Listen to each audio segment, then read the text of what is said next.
من اليوم حايل فندق الجامع بحايل. طبعا التلفون هذا وين مسلط؟ على الغرفة على طول، على السرير. افتح هنا على طول، شوف الكلام شغال. اليوم فضايح، يقولون انت رايح كثر الفضايح. اللي يستاجروا فندق من اليوم حايل راحت عليهم. على السرير مسلط الكاميرا، طبعا بالتلفون. ما شاء الله مكثرين التلفونات هنا، هناك تلفون ما شاء الله مكثرين. هنا واحد تلفون، هنا التلفون اللي معه الكاميرا مسلط على السرير. طبعا غير التلفون هذا واحد، وهذا الثاني نفس الحكاية، الكاميرا مسلطة على الجلسة. طبعا الفندق من اليوم حايل وسط الحرم الجامعي بحايل.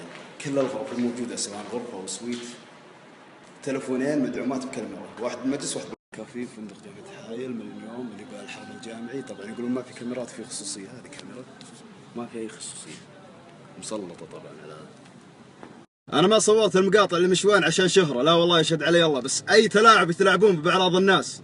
واحد يصور عورة رجل وامرته بنفس السرير بعد. هذا اللي استفدناه من الاستثمار الأجنبي، من التطوير. هذا التطوير، أي تطوير هذا ملعنة خامس.